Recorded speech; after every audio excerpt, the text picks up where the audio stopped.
Get ready. For many long-standing fans of Universal's Islands of Adventure, you'll most likely know that the Lost Continent has seen better days.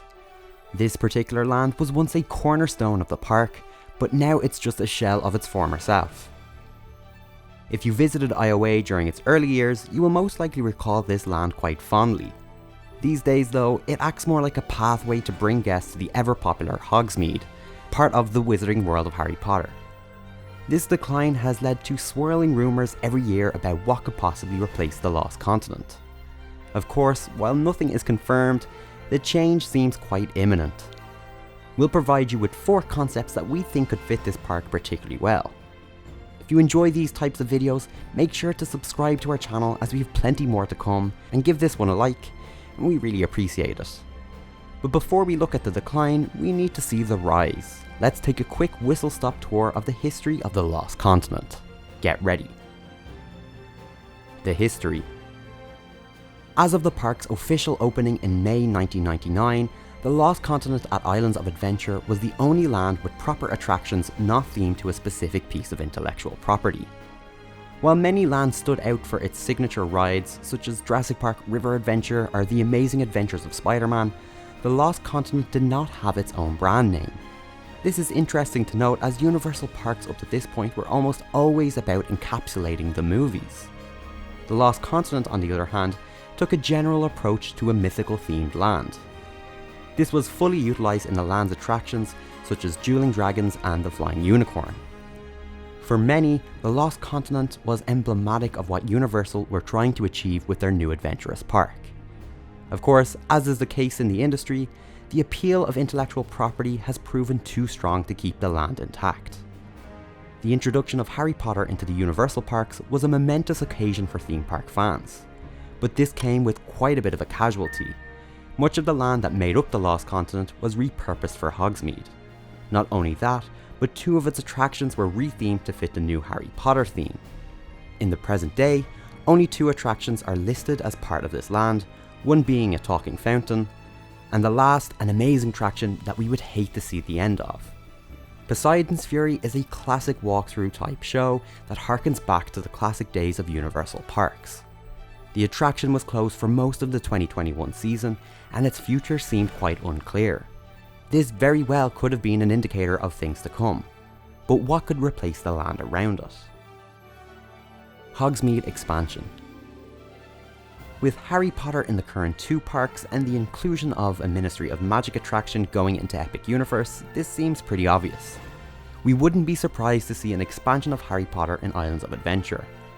With such little real estate left in the land, it's feasible that only 1 attraction can be built here. For that reason, an expansion of the Wizarding World utilising the Hogsmeade theme could work quite well. Using the present infrastructure, Poseidon's Fury could easily see a complete overhaul into one of the more spooky aspects of the Harry Potter universe. A walkthrough attraction based around the Shrieking Shack and Whomping Willow could feed well into the existing land, with former parts of the Lost Continent now dedicated to Hagrid's Magical Creatures motorbike adventure. Think of it more like a toned-down Horror Nights house, suitable for families. Lord of the Rings. Many fantasy fans have lamented the fact that they can't visit Middle-earth, or the Shire more specifically. This will often lead to circulating rumours every now and then that a Lord of the Rings themed land will be built somewhere. Considering the current topography of Islands of Adventure, this park would seem like quite a good fit. The Lost Continent more specifically already has a fantasy element to it, making a transition easier than building from the ground up. With the Rings of Power series by Amazon released this year, it's likely there will be another huge surge in interest within the Lord of the Rings. We also suggested that this would make a good replacement for Toon Lagoon in one of our other videos. However, recent rumours speculate that Middle-earth will actually be a later expansion in the Epic Universe, so only time will tell. Maybe Islands can get a sister land using a Mordor theme, for example. Willy Wonka's Chocolate Factory. Early concepts for Islands of Adventure included a land dedicated to Willy Wonka's Chocolate Factory. It would seem that given the other themed lands in the park, the Lost Continent may have been a bit of an afterthought. The building that is currently used for Poseidon's Fury is huge and could easily be transformed into a chocolate factory. This could house a voyage down a chocolate river or a simulator theme to the magic elevator. With the addition of Toothsome's Chocolate Emporium on City Walk, Universal may have missed the boat here for an amazing tie-in restaurant. With an origin story film about Willy Wonka starring Timothée Chalamet due to come out in 2023, this might stir up some interest in this classic story. They might just need to secure the theme park rights to the attraction though, considering Warner Brothers are publishing the movie. But nonetheless, this very well could be a possibility. The Legend of Zelda. And last but not least when it comes to possible replacements for the Lost Continent is The Legend of Zelda.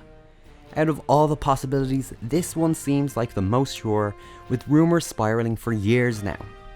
Not only this, but there's been patent information published showing a brand new type of dark ride in development by Universal. This would be a hybrid attraction featuring a boat ride that becomes a suspended dark ride. For those familiar with the Zelda franchise, there are times when the main character, Link, can use a parachute device to glide. We can imagine that this motion would lend itself well to the aforementioned ride design.